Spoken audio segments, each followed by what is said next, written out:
going, guys? Mick here from Knob Cartel, back with another beer review. So tonight I'm going to review the Black Ops Moon Dancer Hazy IPA, 7% ABV, 375ml can. These guys hail out of Brewery Waters, Queensland. 2.1 standard drink, certified independent. Can statement goes, well, it's a marvellous night for a moon dance. An IPA with sophisticated melody of Samba, Sabro and Strata hops. So three new sort of varieties coming through. Topping this beer out with some pretty good hop varieties. Harmonious aromas of juicy tropical fruits, coconut, candy and orange tangerine whisper and shine like smooth jazz soul. The velvet malt body calls with rhythm and blues that only unmalted barley, wheat and oats can provide. Best enjoyed the night's magic or a lazy afternoon. So these guys, I've had a little bit of, I don't know, I've not had too many good beers from Black Hops. I've been very sort of underwhelmed by particular beers coming out of Black Hops. Hopefully this changes my opinion on Black Hops. Very reluctant to pick up their beers. Be honest and say the main reason I think I picked this one up is because it did actually come out of the bargain bin. Just looking for a date here to see whether, and I normally only pick them up if they've got some good date on them. So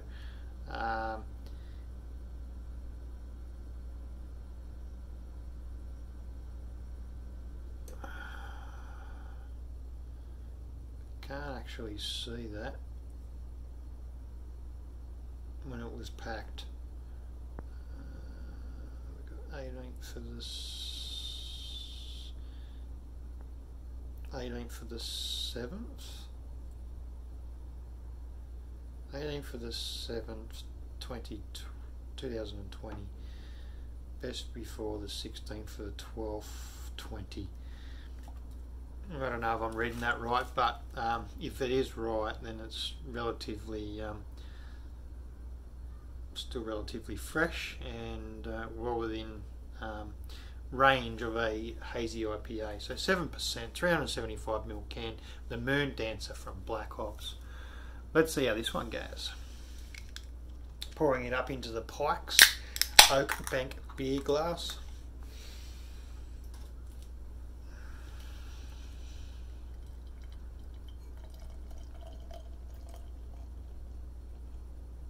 Not a lot of haziness going on there. Not a lot at all. Slightly aggressive pour. Smells pretty good. Those are some solid hops. Those three varieties that have come through. Slightly hazy. That's not the haziest of IPAs. I'd like a really hazy IPA. I mean hazy to, you know, like, you still see a little bit of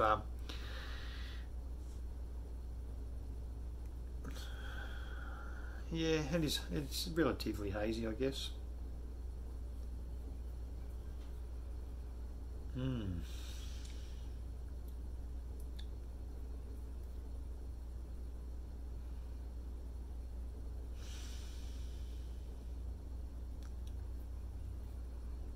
Just not sure. It does smell. It's sort of starting to die off. It smells sort of, to me, underwhelming.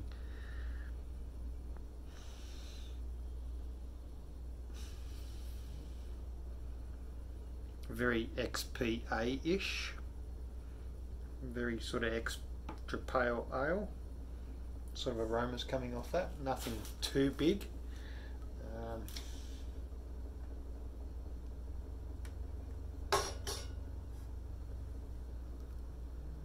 Two-finger head there.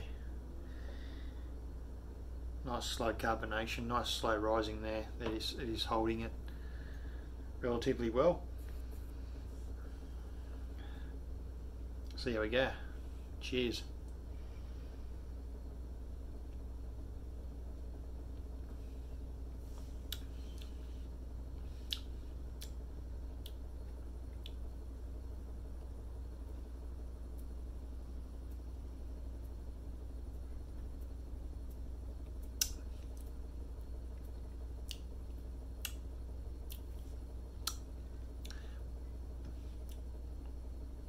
sweet malt. The sweet malt's definitely there. They've got that right. So the statement about the unmalted barley and the big hits of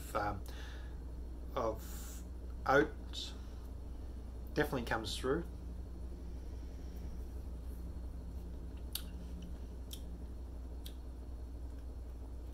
It's a very good combination of hops, and I think that they've been very reserved in the amount that they've added, because they are known to be slightly pungent and very very danky, sort of diesel-y sort of hops, and a lot of these new varieties that are coming through are very diesel-like, and can overwhelm a beer, especially of a sort of silky and smooth malt profile quite easily, and then it all just becomes the hop. So I think I get what they're trying to do with this one. They're actually trying to showcase some subtle flavours of those newer style hops with a pretty solid malt bill. So on the aroma, I'm not really picking up a lot, but on the flavour it's there, and there's just nice tones of the descriptors that those sorts of hops would bring across. So it's a nice level of bitterness. There's a nice flavour coming through from those three varieties. What steps and order they've actually added them in, a bit hard to tell.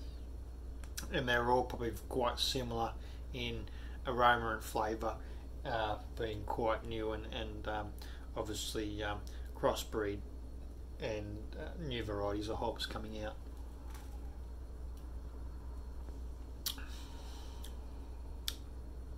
Plenty of melon, so nice subtle hints of melon coming across, which does sort of go well with that sort of silky feel from those particular grains that they've, and obviously the oats that they've added to the beer.